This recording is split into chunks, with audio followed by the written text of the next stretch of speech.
All right, welcome back to the Ireland Contracting Nightly Sports Co. I'm Rich Walsh along with Chris Mueller for tonight's show. We'll get right out to the phone lines, take a couple calls, and I want to ask about the future of this team. Tony, South Hills, how you doing, Tony? Good. How you doing? So Good. I have to ask you, without the first line scoring and then, the trade for Jeff Carter, where would the Penguins have gone to, the sixth game within the series? I mean, do you really think that moving forward that had they won tonight, could they win Game 7? And then, where does the team stand for next year? No, Tony, you make a good point. I think they could have won Game 7 if they would have won tonight. It's a different series, but I think they would have lost to Boston. That was the team I was scared the entire postseason. I didn't want the Penguins to play them. It's just a bad matchup. I think the Boston will come out of this division, no question about it. Well, when your goalie barfs all over himself, anyone's a bad matchup. I, too, thought they were going to lose to Boston, but at least I would have felt like they were losing in some ways to an equal. I think so. Tony's other question is, where does it leave them moving forward?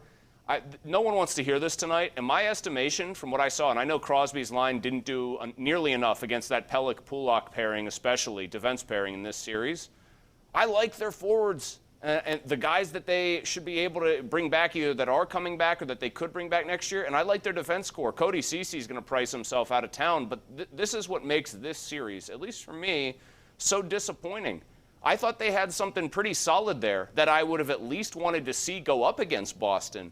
But because Jarry was just in full meltdown mode, you never really got an honest and accurate representation of what the Penguins were capable of. Yeah, I think they had the pieces for a long run, except for the goalie. Steve Moon, how you doing, Steve? Doing well, Rich and Chris. Thank you for taking my call. I'm going to even go a step further. I totally agree with you on the goalie situation, but when is somebody going to blame the Penguins management for totally devaluing the goalie position over the last number of years? They got rid of Fleury, and they actually paid Vegas to take him off their hands, which was unfathomable.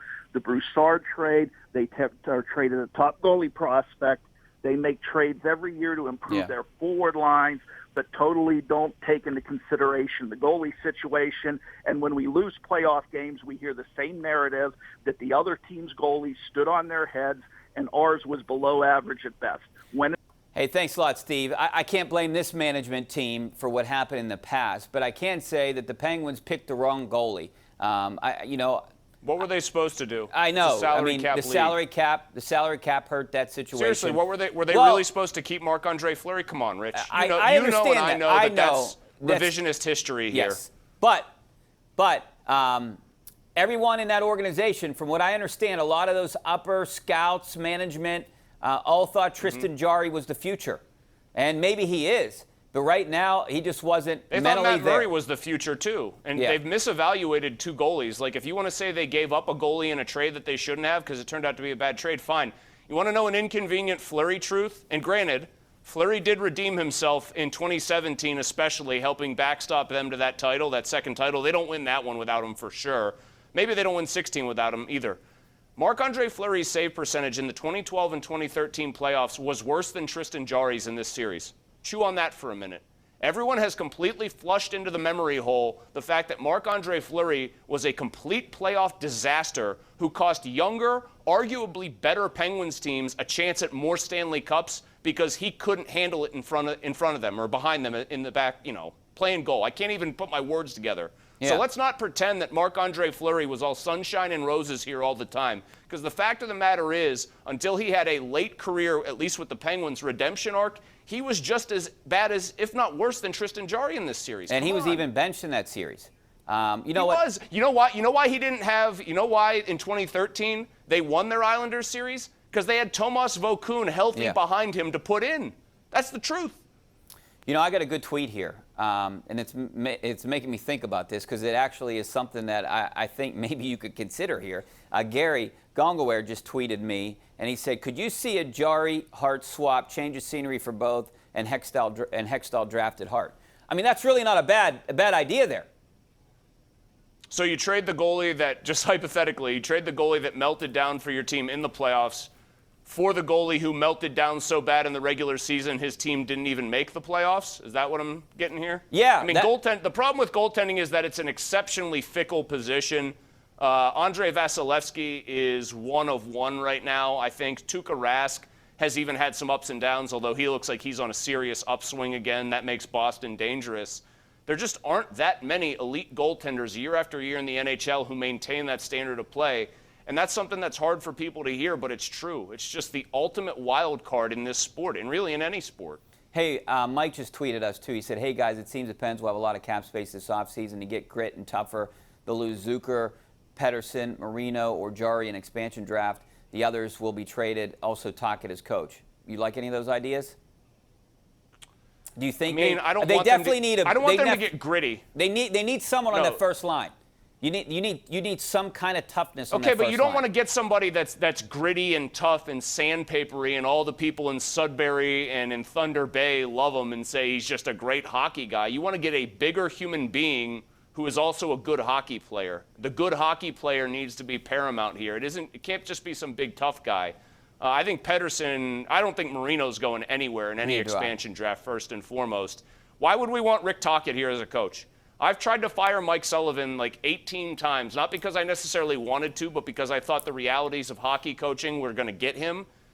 I thought he could have done a couple things better in this series, maybe tried to push a little bit of the buttons of last change a little bit more, but and people are going to say, oh, he should have pulled Jari in this game. That would have been like rearranging deck chairs in the Titanic. He had no options there. He had no outs at goalie.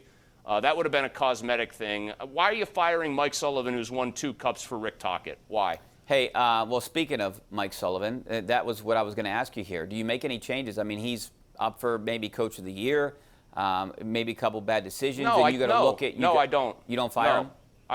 No, because is he culpable for having his primary backup, his real insurance policy, get hurt, and then going into a series and having the goalie that had been good, bad at times, but really good at times too this season, just pick a very bad time to go completely in the tank?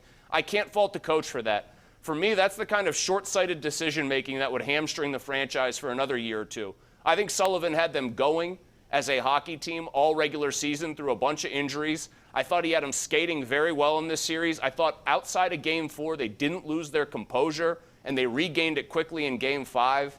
Like I had no real issues with what Mike Sullivan did.